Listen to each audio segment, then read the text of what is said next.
Hello everyone, आज हम पढ़ेंगे एल्केन्स की फ़िज़िकल प्रॉपर्टीज़ और केमिकल प्रॉपर्टीज़। तो पहली होती है बॉइलिंग पॉइंट। जो बॉइलिंग पॉइंट होता है वो मॉलिक्यूलर मास से डायरेक्टली प्रोपोर्शनल होता है, यानी कि मॉलिक्यूलर मास बढ़ेगा तो बॉइलिंग पॉइंट भी बढ़ेगा। और जो बॉइलिंग पॉइंट होता है वो सरफेस एरिया के डायरेक्टली प्रोपोर्शनल होता है और ब्रांचिंग के इन्वर्सली प्रोपोर्शनल होता है, यानी कि अगर ब्रांचिंग बढ़ेगी तो बॉइलिंग पॉइंट कम होएगा। जैसे इसमें ब्रांचिंग ज़्यादा है, इसमें कम ब्रांचिंग है और इसमें ब्रांचिंग नहीं है, तो इसका बॉइलिंग पॉइंट सबसे ज़्यादा है, इसका उससे कम है और इसका सबसे कम है। दूसरा पॉइंट है सॉल्युबिलिटी। तो जो एल्केन्स होते हैं वो वाटर में इनसॉल्युबल होते हैं क्योंकि वो वाटर मॉलिक्यूल के साथ हाइड्रोजन बॉन्ड नहीं बनाते। फिर हम आ जाते हैं केमिकल प्रॉपर्टीज़ पे, जिसका पहला एग्जांपल है सब्स्टिट्यूशन रिएक्शन, जिसमें क्या होता है कि एक से ज़्यादा हाइड्रोजन एटम जो होते हैं एल्केन के, उनकी जगह पे दूसरा कोई एटम या ग्रुप ऑफ एटम ऐड हो जाता है।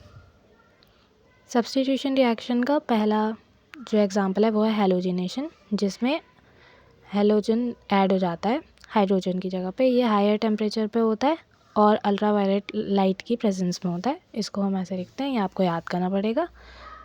और जब हम एल्केन को एक्सेस में लेते हैं तो हमारी जो रिएक्शन होती है वो एक स्टेप में ख़त्म हो जाती है, लेकिन जब हम क्लोरीन को एक्सेस में लेते हैं तो हमारे प्रोडक्ट्स बनते जाते हैं। मतलब जैसे यहाँ पे हमने मीथेन लिया था और ये बनाया था क्लोरोमीथेन, उसके बाद और यहाँ पे क्लोरीन को एक्सेस में लिया था, तो हमारी जो ये रिएक्शन है यहाँ पे ख़त्म नहीं होगी। फिर क्लोरीन क्योंकि एक्सेस में था, वो इस वाले प्रोडक्ट के साथ रिएक्ट करके न्यू प्रोडक्ट बनाएगा और फिर उसके साथ रिएक्ट करेगा।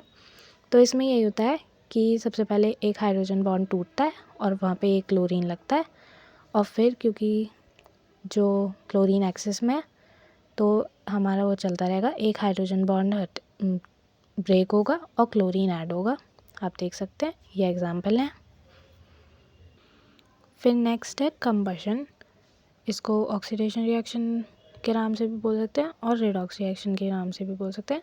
तो इसमें जो एल्केन्स होते हैं वो एयर की प्रेजेंस में हीट कराए जाते हैं, यानी कि डाइऑक्सीजन के साथ उनकी रिएक्शन होती है और वो कम्प्लीटली ऑक्सीडाइज होते हैं, यानी कि कम्प्लीटली बर्न कराए जाते हैं। तो फिर उसमें दो प्रोडक्ट बनते हैं, CO2 और H2O, और हीट भी निकलती है।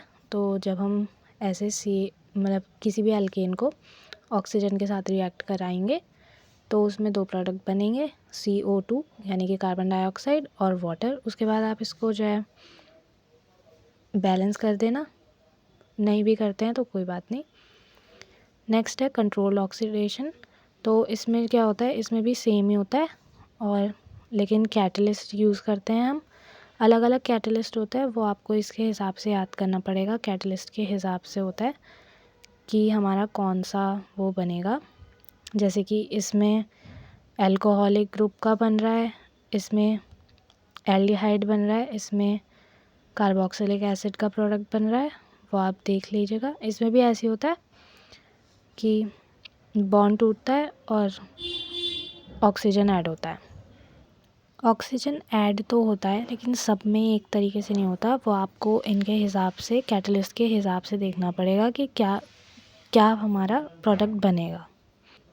नेक्स्ट है आइसोमेराइजेशन, जिसमें एक स्ट्रेट चेन यानी कि एन एल्केन यानी कि नॉर्मल एल्केन मतलब स्ट्रेट चेन का एल्केन होता है, और वो जब एनहाइड्रस AlCl3 और HCl में हम जो है वो करते हैं, हीट करते हैं, तो उससे हमारा एक प्रोडक्ट बनता है जिसमें मतलब ब्रांचिंग हो जाती है, ये आप देख सकते हैं।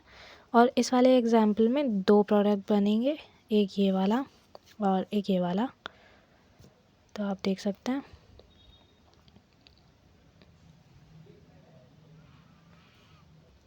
ये यहाँ पे 2 है, सॉरी।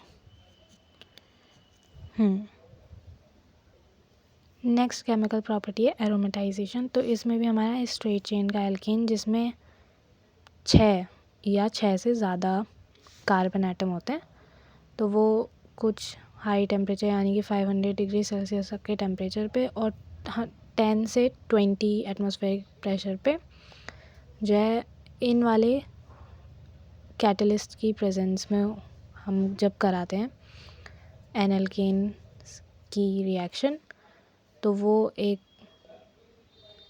मतलब एक एरोमेटिक कंपाउंड बनाते हैं। जैसे इसमें 6 कार्बन थे तो 6 कार्बन का वो बनेगा बेंजीन, और इसमें 7 थे तो बेंजीन, और बेंजीन के ऊपर CH3, और इसको मैंने आपको पहले ही बताया था, ये जो कंपाउंड होता है इसको हम बोलते हैं टॉलुइन।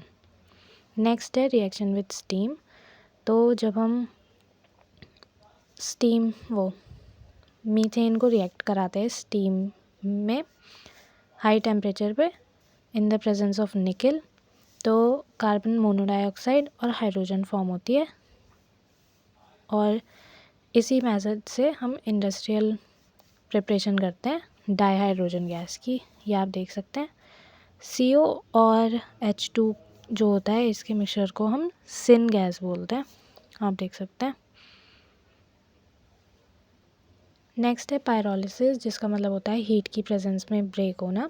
तो जो हायर एल्केन्स होते हैं यानी कि जिसमें बहुत सारे कार्बन होते हैं, वो जब हायर टेम्परेचर पे मतलब उनको हम वो करते हैं, ब्रेक करते हैं, तो वो लोअर एल्केन्स भी बनाते हैं और एल्कीन्स भी बना सकते हैं। इसमें कुछ भी बन सकता है, आप देख सकते हैं एल्केन्स भी बन सकते हैं, एल्कीन्स भी बन सकते हैं।